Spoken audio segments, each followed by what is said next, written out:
So today's song is actually a terrible song that will probably never be recorded anywhere. But I just really wanted to talk about the friend zone today. So that's why we're going with this song. Now there's been a lot of talk online about people who have an issue with the friend zone being total dicks, because if your reasoning for hanging out with somebody is purely based on whether or not there's a possibility you're going to see them naked later, and so you're like, oh yeah, I'll be your friend, but you don't actually have any real interest in being friends, how that makes you a total dick.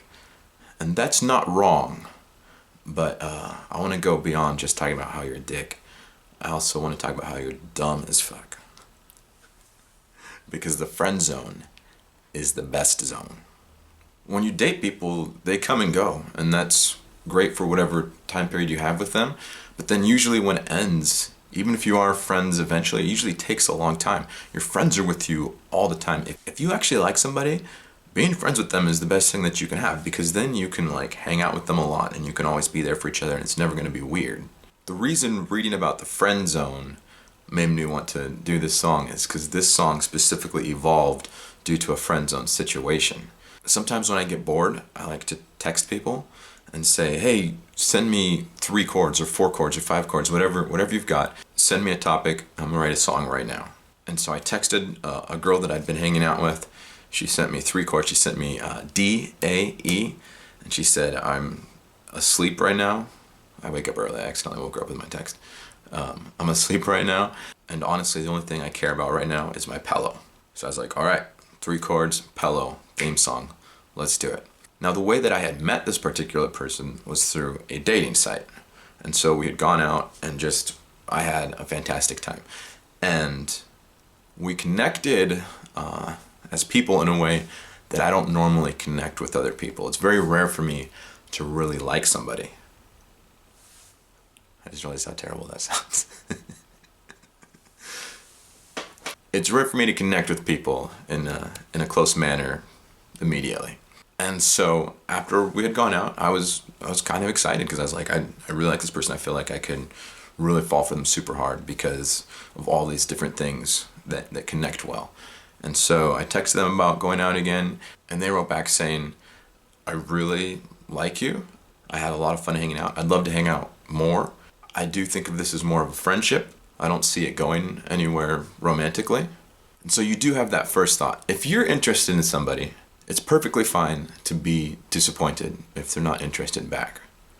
But I was thinking about it, and I was like, I really like this person. So I can either be upset and disappointed and just, oh, well, never mind then.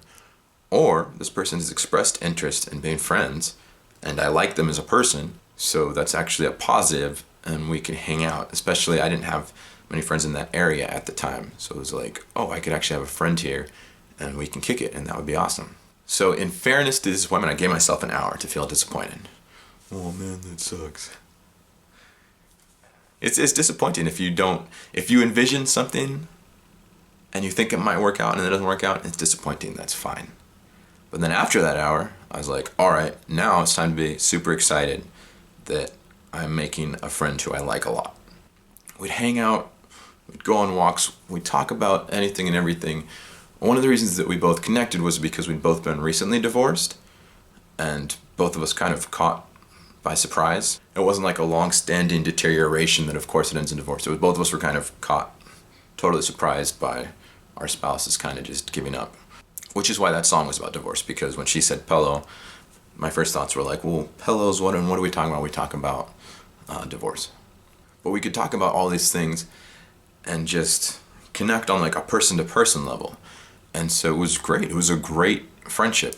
It was great because I didn't have in the back of my mind like a weird, like creepy, like if I hang out long enough, maybe she'll change her mind and want to go out with me, because that's really fucking weird. Did you see how weird that looked? That's creepy.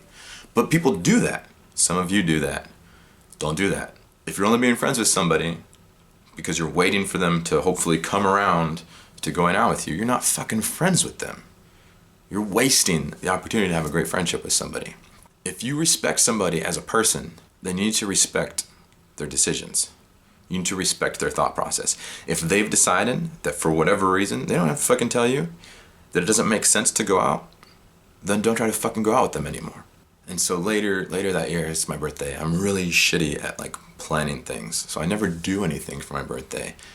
And she had hit me up like, "Oh, it's your birthday! Happy birthday! What are you doing?" And I was like, "Oh, nothing. I don't do anything. I don't know how to plan anything."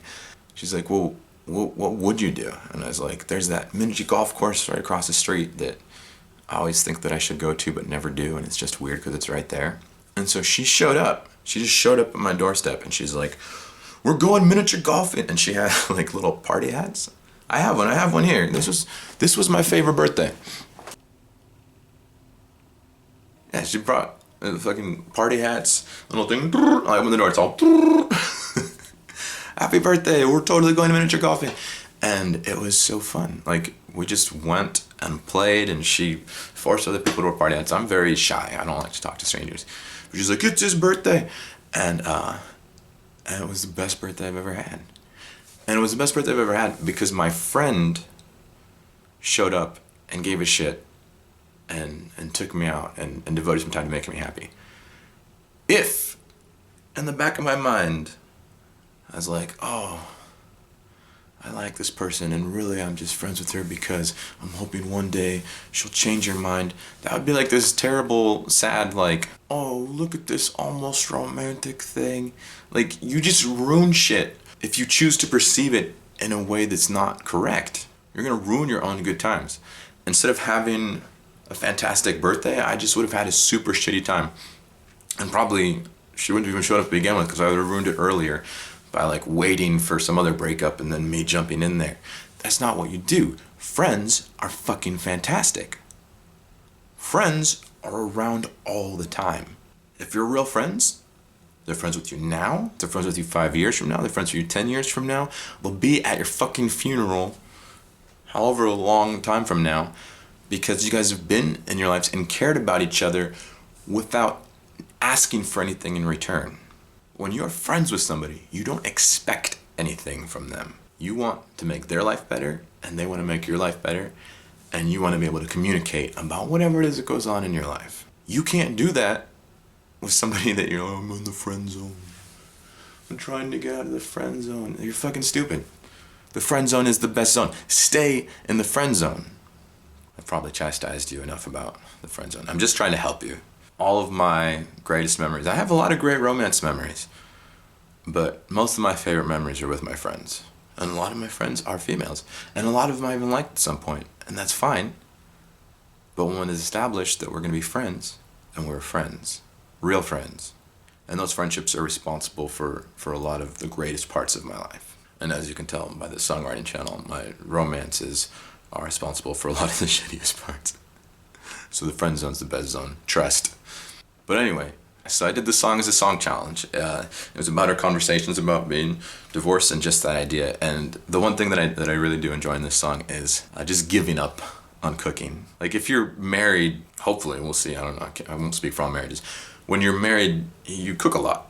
Both of you. Like, you make food because you want to be healthy individuals. When you're suddenly not married and you don't give a shit, it's really hard to work yourself up into making a meal, especially a meal for one.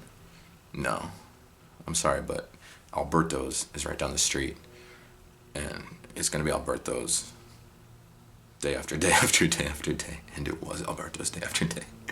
So I think that's actually the part that rings the most true. A combination of like sadness and anger, and also just giving up and getting fast food whenever you're having a meal by yourself. This song is meant to be fun. When you have a friend that you've both gone through like some really shitty experiences, there's things that are funny to you, like funny to you both, that probably don't sound funny to other people who haven't existed through the same things. But everything about this song is super hilarious to me and makes me laugh. This is D.I.V.O.R.C.E. me.